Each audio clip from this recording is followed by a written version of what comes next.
हम सबने भगवत गीता के बारे में तो सुना ही होगा और मुझे विश्वास है कि ज्यादातर लोगों ने श्रीमद् भगवत गीता नामक महान किताब को भी पढ़ा ही होगा। कुछ लोगों ने टीवी पर तो कुछ लोगों ने यूट्यूब पर भी श्रीमद् भगवत गीता के सार को जरूर देखा होगा। लेकिन एक बात मुझे सच बताइए कि क्या आपने कभी भी श्रीमद् भगवत गीता में लिखी महान बातों का अनुसरण किया है? बिल्कुल नहीं, क्योंकि अगर आपने श्रीमद् भगवत गीता में लिखी बातों को समझकर अपना जीवन व्यतीत किया होता तो आज आप एक महान इंसान होते।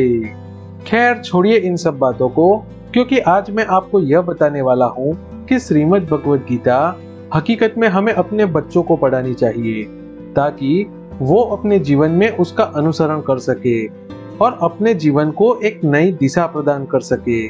लेकिन हम क्या करते हैं, जब मृत्यु की उम्र हो जाती है, मतलब कि जब हम बूढ़े हो जाते हैं, तब श्रीमद् भगवत गीता पढ़ना शुरू करते हैं या फिर उसे टीवी पर देखना शुरू करते हैं और फिर उन बातों को समझकर हम मन ही मन अफसोस करते हैं कि हमारा पूरा जीवन तो व्यर्थ गुजरा। श्रीमद् भगवत गीता बुढ़ापे की बजाय बचपन में क्यों सुननी चाहिए, उसके कुछ कारण मैं आपको बताना चाहता हूँ। तो चलिए शुरू करते हैं। जिस प्रकार ज्योति अंधेरे में चमकती है, उसी प्रकार सत्य भी हमेशा चमकता है। इसीलिए इंसान को हमेशा सत्य की राह पर चलना चाहिए। गीता में लिखी यह बात बचपन में सीखना जरूरी है, बुढ़ापे में नहीं। बचपन में गीता में लिखी यह बात भी सीखनी चाहिए कि जिस मनुष्य में ज्ञान की कमी और ईश्वर में श्रद्धा नहीं होती, वो मनुष्य अपने जीवन में कभी भी आनंद और सफलता प्राप्त नहीं कर सकता। अहंकारी इंसान कितना भी ताकतवर क्यों ना हो, उसकी सदैव हार ही होती है। यदि बचपन में गीता पढ़ाई जाती तो यह बात बच्चों को जरूर पता लगती। स्त्री का अपमान आपके पूरे खानदान को बर्बाद कर सकता है। श्रीमद् भगवत गीता की यह बात बच्चों को सिखानी बेहद जरूरी है, क्योंकि बुढ़ापे में यह बात सीखने का कोई मतलब ही नहीं। किसी काम की चिंता करना ठीक है, लेकिन चिंता उतनी भी मत करो कि वो काम और आपकी सेहत दोनों बिगड़ जाए। गीता की यह बात मुझे नहीं लगता कि बुढ़ापे में किसी काम में आएगी, क्योंकि इसकी आदत तो बचपन से डालनी पड़ती है। श्री कृष्ण कहते हैं कि किसी का भाग्य मैं नहीं बनाता, बल्कि इंसान खुद अपना भाग्य बनाता है अपने अच्छे और बुरे कर्मों से। गीता की यह बात बचपन में सीखनी जरूरी है, बुढ़ापे में नहीं।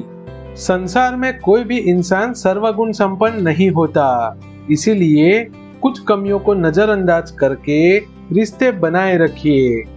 गीता में लिखी यह बात बचपन में सीखनी आवश्यक है, बुढ़ापे में नहीं, क्योंकि बूढ़े होते होते हम काफी रिश्ते तोड़ चुके होते हैं।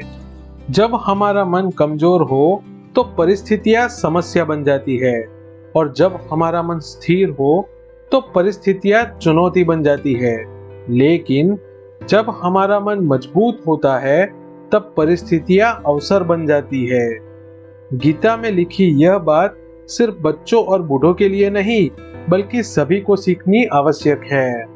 इंसान की मानवता उसी वक्त नष्ट हो जाती है जब उसे दूसरों के दुख पर हंसी आती है, जिसके बारे में गीता में बहुत अच्छी तरह से बताया गया है, जो बचपन में सीखना जरूरी है। समय यही सिखाता है कि जिंदगी किसी का इंतजार नहीं करती और ना ही किसी के लिए रुक सकती है। गीता की यह बात बचपन में सिखाई जाए तो जीवन को एक नई दिशा मिल सकती है। आशा करता हूँ कि मेरा यह वीडियो आपको थोड़ा सा पसंद आया होगा और आप मेरी इस बात से सहमत होंगे कि श्रीमद् भगवत गीता को बचपन में पढ़ना जरूरी है, बुढ़ापे में नहीं। यदि आपको हमारा यह वीडियो अच्छा लगा है तो हमारे चैनल को सब्सक्राइब कीजिए। जय श्री राम।